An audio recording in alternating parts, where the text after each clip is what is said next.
is New Zealand singer-songwriter Robinson. Good morning, Robinson. Thanks so much for joining us. Hello. Thank you so much for having me. Oh, an absolute pleasure. Now, we're talking to you all the way from London, of course. We are. I think it's exactly, maybe it might be New Zealand, I don't know, one of which is the exact opposite place from. Yeah, I think New Zealand, because it's 8 p.m. here in Australia. It's 8 p.m. It's 11 a.m. here. Right. Can I ask whereabouts in London we're talking to you from? I am North London. London. Yeah. Have you ever been to the UK? I have, yeah. Quite a while ago, but North London, I always think of Tottenham and all those sorts of areas. That's it. I'm literally 10, 15 minutes from there. Right, great stuff. Yeah, look, we've been playing your fabulous new single, Teenage Renegade. It's been released recently. Congratulations. What a great song. Thank you so much. No, I feel very, very happy that it's finally out into the world. Yeah, it's great. Look, the song is incredibly catchy. That wonderful chorus. It's one of those ones. Thank you. Yeah. I do love, myself, I love listening to a lot of really upbeat, music that is very emotive, that makes you want to move. So I think, it's really exciting that I'm now writing music like that. I think, definitely kind of in my world of what I love. That's great. Look, the inspiration behind it, how it came about, can you tell us a little bit about that?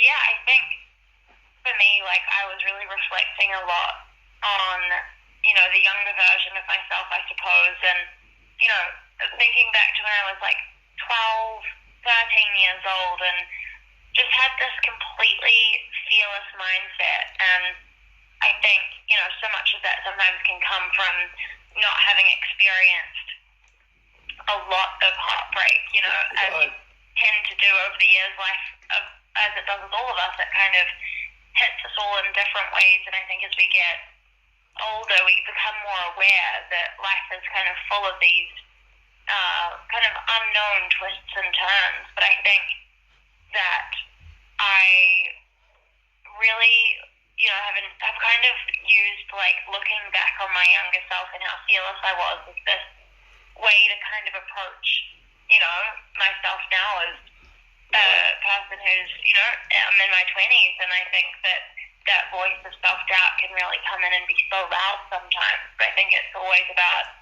knowing that, our mindset is everything, and at one point we really did have this big part of us that was fearless. So I think it's about kind of going back to that in a way. Yeah, that's great. Look, and what about some of the other people involved in the making of the record? Can you tell us a little bit about them? Yeah, so Tyler Spry is an incredible songwriter and producer from LA, and he's done a lot of work with One Republic, and I think he just brings that kind of, really big, pop anthemic energy, and then Aurelie, who is a writer as well, she's amazing, and we just were able to really kind of get lost in this world of what we were talking about. So I think, we all just really balanced each other out really, really well, and it was a great session. Yeah, that's great. Look, the official music video for Teenage Renegade is wonderful too. It was filmed in London, of course, and it developed beautifully. Yeah, can you tell us a little about the thinking behind the video and how it all came together? Absolutely. So I think for me, I don't know about you, but I think it was over lockdown, I got really obsessed with a movie called Shutter Island, and I loved the way that it just took me on so many twists and turns, and literally I'm not going to spoil it for anyone that hasn't seen it, but I haven't seen it. The movie it's really, really good. I think it surprises you in every way, and I think that kind of inspired a lot of my creativity for this kind of phase and chapter of Robinson. And I think with the music video, it was really about portraying this duality of a person where you can kind of present yourself one way, but there's a lot sometimes that can be behind and underneath the surface. And I think, for me, showing that, I am obviously a musician, and that's how I kind of put myself out into the world. But I think underneath that is also a very anxious and, sometimes very self-doubtful and a person that really does struggle with a lot of those kind of mental ups and downs. Right. And I think showcasing that was really important, and just showing that, I think for every person there's a complex to many of us, if not all of us, and I think, we can be light and happy and joyful, and we can put ourselves out there in the world, but we can also have a lot of those fears and anxieties as well. But I think it's a really cool thing when you see that, other people go through that too. Yeah, look, it's right. And I think the video really sort of tells that story beautifully. It unfolds really well. Great stuff. Look, Thank you. I'm so glad. Your music's been described as heartbreak pop, and I think that's, when you've touched on it already, I think that's a pretty accurate description. I think so. I think that, especially maybe a lot of the stuff I was releasing, back in 2018, I think was even more so right in that vein, whereas I think it touches on that now, but it's kind of transitioning into this place of, it's still always going to be a little bit melancholic in some way. Lyrically, I love to make everything very dark and kind of have a really deep-rooted story, but I think sound-wise, I'm really excited that I'm really going down this route that's very upbeat and energetic, and has a lot of energy and soul in it, which I think it was really good to have that 2 years off to almost find that part of myself to kind of move forward with. Right, that's great. Look, I read somewhere where you said that ABBA, and these are a few artists, ABBA, Stevie Nicks and Jeff Buckley, have been big influences on your music. Oh yeah, I think, like a sponge, I've taken in so many influences throughout my life, and I think ABBA was definitely a staple in my house growing up, and just it's like almost theatrical the way it takes you on these journeys, and a lot of Kate Bush, was very inspiring to me as well. But then I also obviously love the pop music of today, so I really love everything. Yeah, that's great. Look, with the I also read that your mother and grandmother are both also very musical. Had a big influence on you as a young musician growing up. Yeah, can you tell us about that a little bit? Yeah, so my grandmother was an incredible, kind of she had this very classical voice. Right.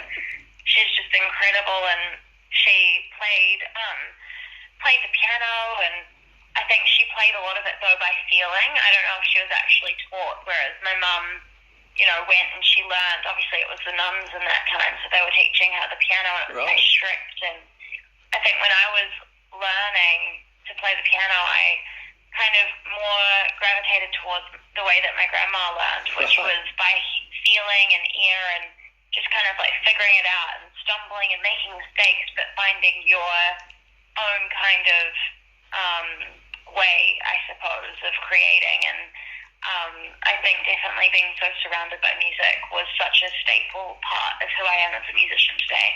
Yeah, that's great. And you mentioned, look, your mother was more sort of formal about it. Well, she sort of tend to, your grandmother was more sort of easygoing when you were learning?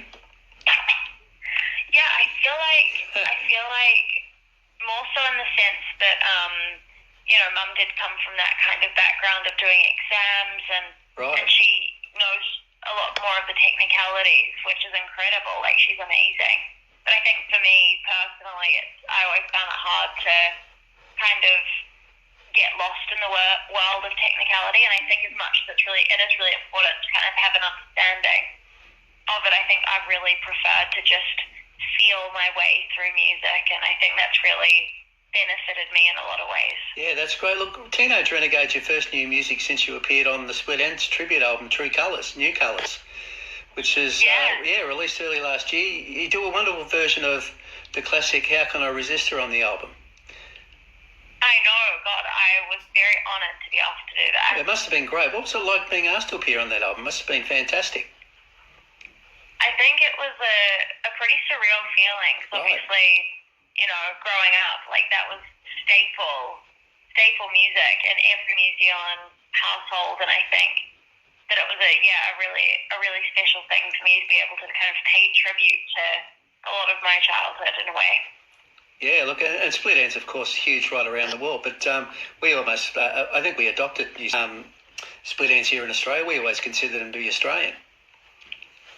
Yeah, I feel like there is that nature between, you know, a lot of things that come from Australia and New Zealand where we feel so connected. That, It's a great connection. Yeah, Absolutely. Definitely. Fantastic. With the future releases, what have you got sort of in the pipeline there? Have you got anything happening there? Yeah, so the next single's all lined up and ready to go just about. Right. We are really, really excited about it. It was born very spontaneously, late night in the studio, as always, just kind of fell out of the atmosphere, and it's really, really fun, and I'm so incredibly excited to share it. I think, just getting the EP wrapped up and looking towards touring early next year. So it's looking very exciting. I kind of can't believe that I'm at the point of releasing music again and playing live music. It's really exciting. Yeah, that's great. So have you got a release date for the EP or just sometime early next year? No official dates yet, but I think definitely early next year. Right. Well, if we can just go back a little bit to Nothing to Regret. Now, what a great song that was. Yeah. That was the song that really launched you, wasn't it? So you consider that to be the song that... Yeah. So it was a big hit. Definitely. I think it was really the song that kind of kick-started, you know, my career, and I honestly have so much gratitude for the journey that Nothing to Regret went on. I think it's really allowed me to travel the world with my music, and Right. you know, obviously now I live in the UK, and I think that's always something that I really wanted to do when I was younger. And I think that, you know, sometimes do you ever look back at your younger self and you're like, my younger self would be so happy about where I am right now. And Yeah, that's I great. think, you know, Nothing to Regret, really, I have a lot to owe to that song. So I think, it's definitely a cool thing to reflect on for sure. Fantastic. Look, and you mentioned touring. So have you got any sort of definite plans in that regard? We've got some exciting releases, some exciting surprises to share, and they will be revealed soon. Right, great. So we'll look forward to hearing those. So what about coming down to Australia and New Zealand again? That part of the plan, or is that part of the plan? That's the plan. That is the plan. That's part of the surprise. We'll definitely be playing live music very soon in Australia and New Zealand, so I'm really excited about that. Yeah, that's great. And look, with what you're doing in London, now you're regarded as a really great live performer. Have you been performing much over there? I think it's been more, you know, really writing and getting the songs kind of finished here. And I think, you know, before I left London in 2019, I did my headline show at the Queen of Hoxton, and that was incredible. And I think now coming back, I think that world of kind of performing live again is starting up again. I think it's just about getting the EP finished, and I'll be out on the road, and I'm really excited. Yeah, that's great. Look, before we let you go, I've got to ask you this. You're based in London, of course. Does Robinson call London home these days, or is Elson in New Zealand still home? Well, my heart feels like it's split between New Zealand, Australia, and the UK, because I spent half my life in the Sunshine Coast of Australia, and obviously grew up in New Zealand, but now I live in London. But I still feel, I think all places are home. They all have that heart feeling. Yeah, that's great. And so really, do you ever get homesick for New Zealand and or Australia? I guess you do. I feel like, I think that there's definitely times where, you know, I'm really missing, especially like Nelson, where my family are now. We've got, you know, a little farm there, and it's very kind of peaceful. And I think when life gets really busy, I always kind of crave that, and crave like seeing my mom and my sister. But I think the beauty of it all is that as much as it feels like a very long flight, it's also not too much to get on a plane and you know, get out there. So I'm really lucky to be able to kind of move between, which is really cool. Yeah, that's great. Look, thanks so much, Robinson, for joining us today on It's been an absolute pleasure. Thank you for having me. I really, really appreciate that. That was a beautiful chat. Not a problem. Good luck with Teenage Renegade. It's a fabulous song. We absolutely love it. Thank you so so much, and thank you for playing it. Oh, our pleasure. And look, we really look forward to the new music early next year, the EP. Can't wait. And also, can't wait to see you down here performing live in Australia. It'd be absolutely fantastic to see you. That'll be so exciting. I'm very excited for that too. Thanks so much, and we'll have to catch up again soon. I'd love that. I surely would. Thank you so much. Thanks a lot, Robinson. Bye. See you later. Bye. Bye.